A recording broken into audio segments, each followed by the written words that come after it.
ओम साईकाल का जय गुरु माँ। मेरी गुरु श्री लाडली सरकार के चरणों में कोटि कोटि प्रणाम। तो जैसे कि हमने पहली वीडियो में बात की थी कि हम जान रहे हैं श्री काकीनाडा के श्री पीठ वाले अधिपति जो हैं श्री परिपूर्णानंद स्वामी जी की कहानी हम देख रहे हैं। तो पार्ट 1 में हमको पता चला था कि बेंगलोर से अपने आश्रम से वो भाग जाते हैं। तो फिर उनके गुरु कौन थे, क्या वो अपने गुरु से मिले या नहीं, वो हम इस पार्ट 2 में जानेंगे। शायद इसका पार्ट 3 भी बन सकता है, बिकॉज बड़ी कहानी है, थोड़ी और इंटरेस्टिंग बातें हैं, तो शायद पार्ट 3 भी होगा। लेकिन हम कोशिश करेंगे पार्ट 2 में ही इसको ख़त्म कर पाएँ। चलिए फिर शुरू करते हैं।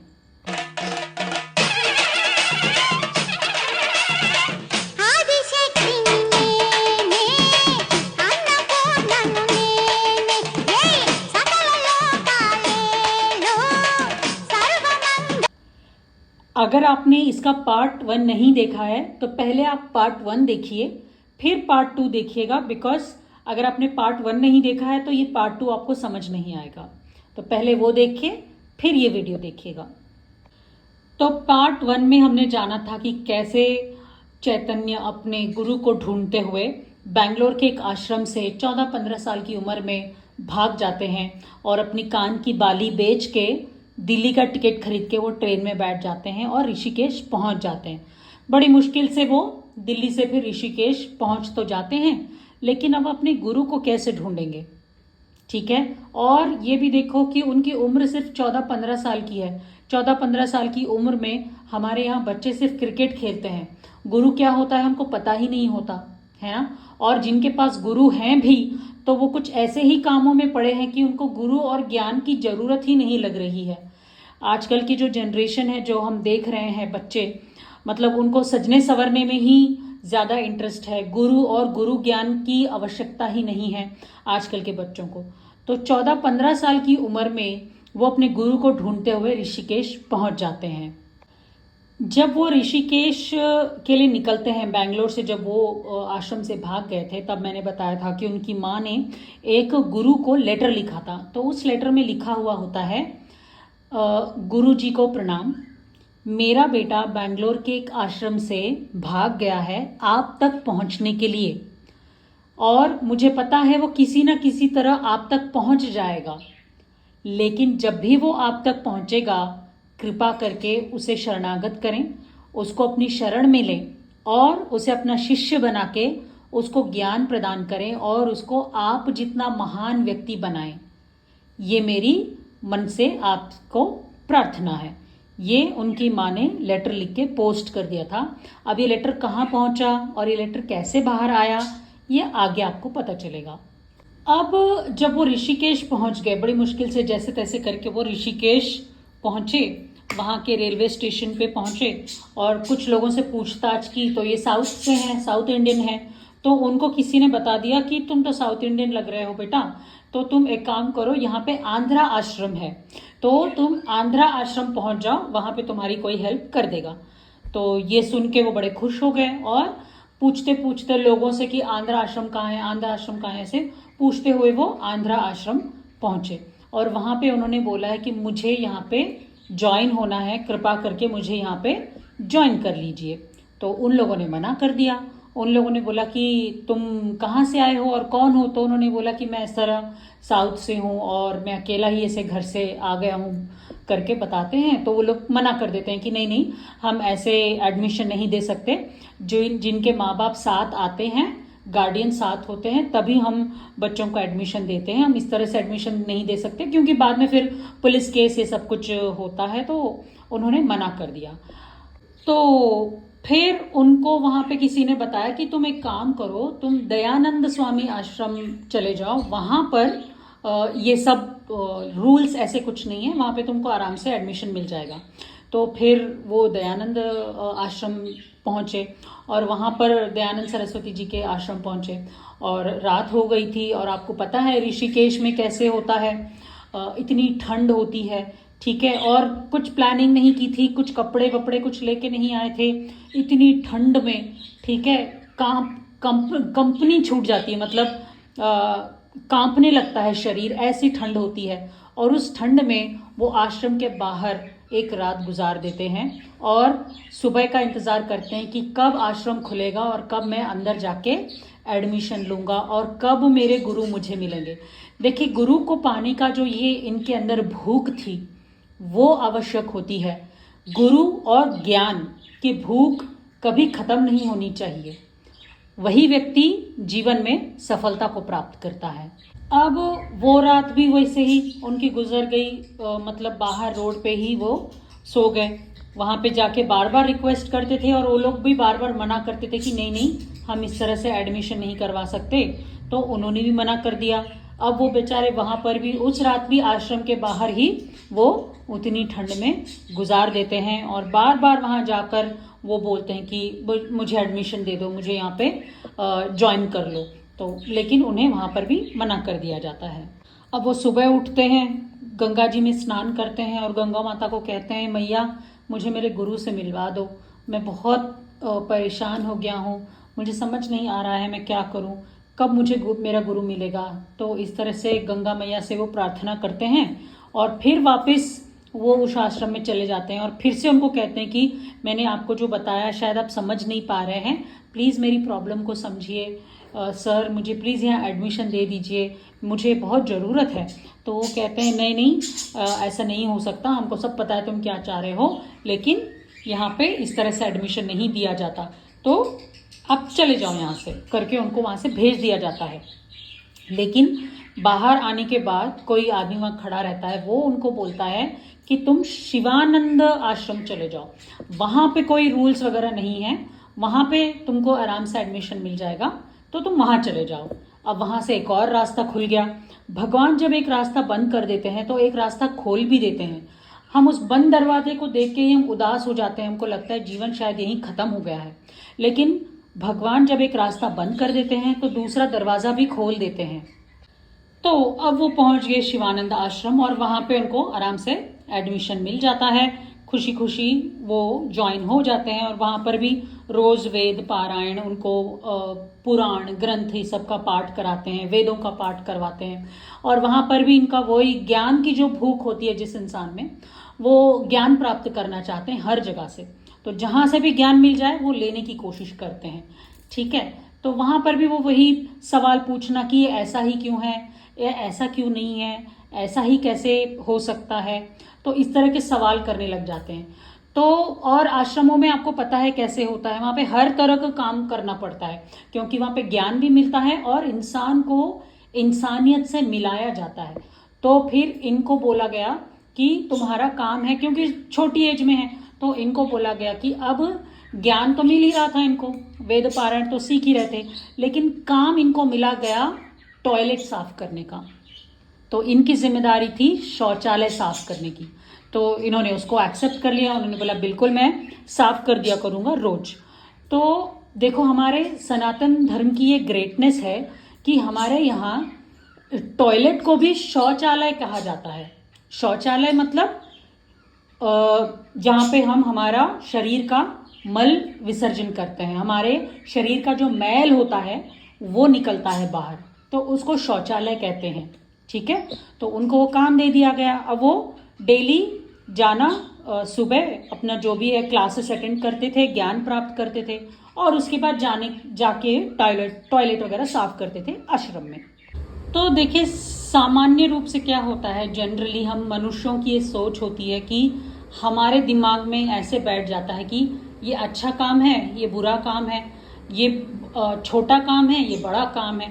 ठीक है, दुनिया में कोई भी काम छोटा बड़ा नहीं होता, छोटी या बड़ी कुछ होती है तो वो सोच होती है।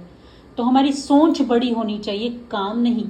तो 15 साल की उम्र में ही उस बच्चे को ये पता था कि ये काम छोटा नहीं है, ये भी हमारे जीवन का एक हिस्सा है।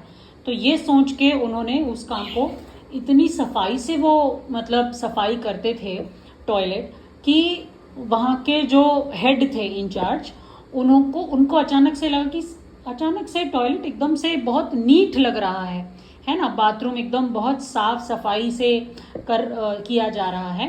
तो उन्होंने पूछा कौन कर रहा है यार आजकल, किसकी ड्यूटी लगी है, कौन यहाँ पे सफाई कर रहा है। तो उनको पता चलता है कि चैतन्य का काम है, वो कर रहा है सफाई आजकल।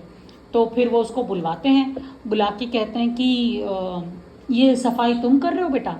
तो कहते हैं हाँ गुरुजी, मैं ये सफाई का काम मुझे दिया गया तो मैं कर रहा हूँ। तो उन्होंने बोला कि तुमको ये करके बुरा नहीं लगता, क्योंकि ये गंदा काम है ना बेटा, तुमको बुरा नहीं लगता ये कार्य करने के बाद। तो उसने बोला कि उसमें इसमें क्या बड़ी बात है, कौन सी बुराई है, ये भी हमारा एक जीवन का हिस्सा ही है, तो इसमें करने में कौन सी गलत बात है।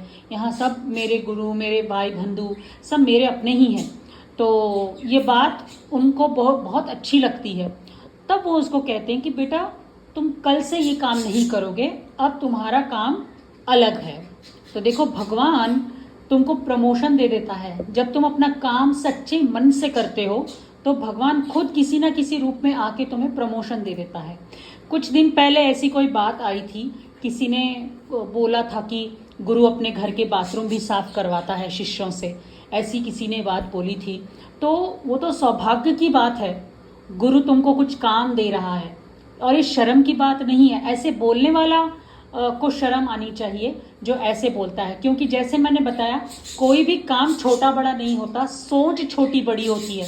जबकि गुरु ने अपने शिष्य से ऐसा कुछ करवाया ही नहीं था, झूठ बोला गया था एक गुरु के बारे में, तो वो बहुत ही निंदनीय था उस इंसान के लिए जिसने इस तरह से ओझी बात कही थी, ऐसी गिरी हुई बात करी थी। खैर सोच सबकी अपनी अपनी होती है, उसी तरह से उनके कर्म भी होते हैं। तो जैसी सोच थी वैसे कर्म भी भुगते हैं लोगों ने। तो हम हमारी कहानी में आगे बढ़ते हैं। तो वो जो इंचार्ज होते हैं वो उसको बोलते हैं चैतन्य को कि कल से तुम ये टॉयलेट साफ नहीं करोगे, तुम यहाँ पे जो विश्वनाथ स्वामी जी का मंदिर है, शिव जी का मंदिर है, तुम वहाँ की साफ सफाई करोगे, मंदिर को क्लीन रखना और शिवलिंग का ध्यान रखना तुम्हारा काम है, साफ सफाई वहाँ पे मेंटेन करो। तो ये बात सुन के पहले तो वो खुश हो जाते हैं, फिर वो दुखी हो जाते हैं। तो वो पूछते हैं कि क्या हुआ बेटा, क्यों दुखी हो। तब वो कहते हैं कि सर मैं आज तक तो मैं बाथरूम साफ करता था, और इन्हीं हाथों से कल से मैं शिव जी को कैसे साफ करूँगा, मतलब उनको कैसे छूँगा।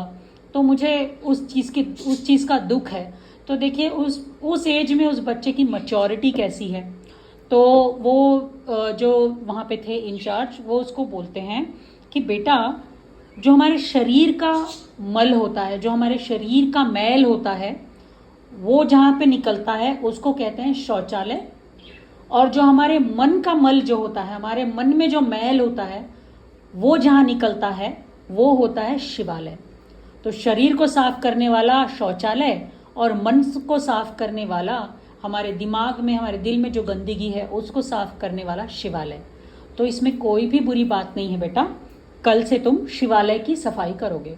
तो बड़ा खुश हो जाते हैं इस बात को सुन के, और अगले दिन से वो शिव जी के मंदिर में साफ सफाई करने में लग जाते हैं। अब रोज सुबह ये आश्रम जाते थे, वहाँ पे जो भी पाठ पढ़ता था, जो भी क्लास वगैरह होती थी, वहाँ पे आश्रम में जो भी सिखाया जाता था क्लास अटेंड करते थे, और उसके बाद वो विश्वनाथ जी के मंदिर चले जाते थे, वहाँ पे साफ सफाई करते थे। और शाम के वक्त जाके गंगा मैया के जो उनके तट पर बैठ के खूब रोते थे, और गंगा माँ से कहते थे कि माँ आज भी मुझे मेरा गुरु नहीं मिला, माँ अब तक मुझे मेरा गुरु नहीं मिला। और रो रो के गंगा मैया से प्रार्थना करते थे कि माँ मेरे गुरु से मुझे मिलवा दे, मेरे गुरु से मुझे मिलवा दे। अब रोते रोते ऐसे कुछ दिन बीत जाते हैं। एक दिन उनको बहुत ही ज़्यादा दुख होता है कि आखिर कब मेरा गुरु मुझे मिलेगा। तो वो बहुत क्रोध में आ जाते हैं और वो गंगा में उतरते हैं और गंगा मैया से कहते हैं कि माँ मैं 21 दिन का टाइम दे रहा हूँ तुमको, अगर 21 दिन में मुझे मेरा गुरु नहीं मिला तो मैं 21वें दिन तुम्हारे अंदर समा जाऊंगा और अपनी जान दे दूंगा, आत्महत्या कर लूंगा, तुम्हारे आंचल में समा जाऊंगा। तो इस तरह का शपथ लेते हैं और फिर रोज आते थे, पहले दिन, दूसरे दिन, तीसरे दिन रोज आते थे और गंगा माँ से कहते थे कि माँ आज दूसरा दिन हो गया, मेरा गुरु नहीं मिला, आज चौथा दिन हो गया, मुझे मेरा गुरु नहीं मिला, पांचवा दिन हो गया। इस तरह होते होते होते 21 दिन खत्म हो जाते हैं। आज 21वां दिन है और वो पहुंचते हैं गंगा माँ के पास। वो कहते हैं कि आज तो मैं अपने प्राण त्याग दूंगा क्योंकि मेरे गुरु मुझे अभी तक नहीं मिले। तो वो गंगा माँ से कहते हैं कि माँ आज भी मेरे गुरु मुझे नहीं मिले और मेरे प्रण के अनुसार आज मैं प्राण त्याग दूंगा। जैसे ही ये गंगा माँ से इस तरह से बात कर रहे होते हैं वहां खड़े रह के, तब पीछे से कोई आता है, उनको उनकी कांधे पे से थपथपा के कहता है कि बेटा सुनो, तुम तो साउथ इंडियन लग रहे हो, देखो वहाँ साउथ इंडियन भंडारा है। तो वहाँ पे भंडारे होते रहते हैं ना ऋषिकेश में, तो उनको कहते हैं कि वहाँ पे भंडारा चल रहा है, जाओ वहाँ पे खाना खा लो, ये लो टिकट। तो वो भंडारे का टिकट उनको दे देते हैं और बोलते हैं वहाँ जाके खाना खा लो। तो वो सोचते हैं कि मेरा तो मरने का टाइम है और ये क्या हुआ मेरे साथ, शायद यहाँ पे कोई चीज़ है, शायद कुछ होने वाला है। तो फिर वो टिकट लेके वो पहुंच जाते हैं वहाँ पे, लाइन में लग जाते हैं भंडारे के। अब वहाँ खड़े हैं लाइन में, तो आसपास के लोग बात कर रहे हैं, तो उनको पता चलता है कि कोई बड़े महाराज हैं, उनका आज 60वां बर्थडे है, षष्ठी पूर्ति जिसको बोलते हैं, 60वां बर्थडे है और उसी का ये भंडारा है। तो फिर ये लाइन में लग जाते हैं, ये भी बैठ जाते हैं वहाँ पे भंडारे के लिए। तो वो जो ग्रेट पर्सनालिटी, जिस गुरु का वो बर्थडे है वहाँ पे, वो खुद आते हैं स्वयं और अपने हाथों से सबको लड्डू दे रहे होते हैं। ठीक है, तो अब ये बैठे हुए हैं, इनके पहले जो आदमी बैठा था वहाँ तक लड्डू देते हैं, और जब इनकी बारी आती है तो लड्डू खत्म हो जाते हैं। तो वो कहते हैं कि और लड्डू लेके आओ गुरुजी। तो फिर जब वो लड्डू लेके आ रहे होते हैं, तो उस बीच में जब वो 2 मिनट के लिए वहाँ रुकते हैं, तो इनका चेहरा देखते हैं और कहते हैं कौन हो बेटा तुम। तो ये बताते हैं कि मैं ऐसे साउथ से आया हूँ, अपने गुरु को ढूंढ रहा हूँ, बड़ी मुश्किल है महाराज, अगर मेरे गुरु नहीं मिले तो मैं प्राण त्याग दूंगा। तो ऐसा कहते हैं, अपनी कहानी सुनाते हैं 2 मिनट में कि मुझे मेरा गुरु नहीं मिल रहा। तो वो कहते हैं ठीक है, तुम चिंता मत करो बेटा, पहले खाना खा लो और खाना खाने के बाद इधर आश्रम में आओ और मुझसे मिलना, ठीक है। तो ऐसा कह के गुरुजी उनको लड्डू आ जाते हैं, तब तक उनको लड्डू देके वो चले जाते हैं। अब खाना खा लिया, पेट भर गया, लेकिन उनके मन की भूख नहीं मिट रही थी। तब वो खाना खाने के बाद फिर आश्रम पहुंचते हैं। आश्रम पहुंचने के बाद वो गुरुजी वहाँ बैठे हुए होते हैं और उनको बुलाते हैं, आओ बेटा इधर आओ करके बुलाते हैं, और उनको एक लेटर दिखाते हैं। ये वही लेटर है जो उनकी माँ ने लिखा था। वो बोलते हैं कि बेटा ये लेटर देखना किसका है। तो वो बोलते हैं कि ये लिखावट तो मेरे मामा जी की है और नीचे मेरे मम्मी का नाम है, ये तो मेरे माँ का लिखा हुआ लेटर है गुरुजी। तो कहते कि हाँ बेटा, 4 साल पहले ही तुम्हारी माँ ने मुझे लेटर लिख दिया था कि तुम आने वाले हो, तो मुझे पता था कि तुम आने वाले हो। बाबू चिंता मत करो, अब मैं तुम्हारा ध्यान रखूंगा, यहीं रहना मेरे आश्रम में, और मैं ही तुम्हारा गुरु हूँ। तो उनके गुरु थे दयानंद सरस्वती महाराज, जो बहुत ही फेमस हैं, सब लोग जानते हैं कितने बड़े गुरु हैं। अगर आपको पता हो या नहीं हो, बहुत बड़े बड़े सेलिब्रिटीज भी उनके शिष्य हैं। अगर आप देखो तो मोदी जी भी उनको अपना गुरु मानते हैं। तो इतने बड़े गुरु से वो फिर मिलते हैं और उनके शिष्य बन जाते हैं चैतन्य, और आगे जाके उनका नाम बन जाता है श्री परिपूर्णानंद स्वामी। तो देखो, भगवान हर चीज को पहले से डिसाइड करके रखता है कि कब क्या होना चाहिए। जब वो पहले गए थे उनके आश्रम में, तब उनको एडमिशन नहीं मिला था, क्योंकि तब समय नहीं आया था। जब सही समय आया तब वो अपने गुरु से मिले।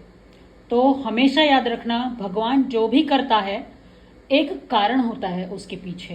तो भगवान की टाइमिंग को समझें कि माँ प्रकृति हर चीज को सही समय का पे रखा गया है, तो जब सही समय आएगा तभी वो काम होगा।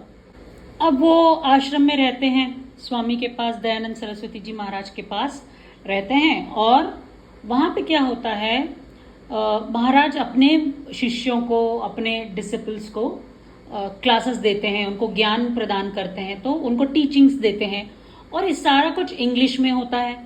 लेकिन चैतन्य जो आगे जाके परिपूर्णानंद स्वामी जी बनते हैं, ये तमिलनाडु से थे, आंध्रा से थे, तो इनको तमिल और तेलुगु ये दोनों के सिवा और कोई भाषा नहीं आती थी।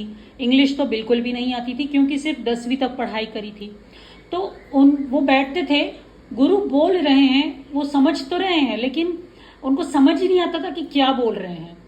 ज्ञान उनके सामने है, लेकिन उन तक पहुंच नहीं पा रहा है। देखो, गुरु तो मिल गया, लेकिन ज्ञान नहीं मिल रहा। उनको पता है, आसपास के लोगों को देख रहे हैं, आसपास के लोगों के चेहरों पे जो खुशी है, जो स्माइल है, वो देख के उनको लग रहा है कि ज्ञान तो मिल रहा है लोगों को, लेकिन वो ज्ञान मुझ तक नहीं पहुंच पा रहा है क्योंकि गुरुजी अपना प्रवचन इंग्लिश में देते थे। तो उनको बड़ा दुख होता था कि जिस ज्ञान की खोज में कर रहा था वो मेरे कानों तक आ रहा है लेकिन मुझ तक नहीं पहुंच पा रहा है। सोचिए कितना दुख होता होगा एक इंसान को, जो चीज हम पाना चाहते हैं वो हमारे सामने ही है लेकिन हमको मिल नहीं रही, वो भी सालों के अन्वेषण के बाद, सालों का इंतजार करने के बाद।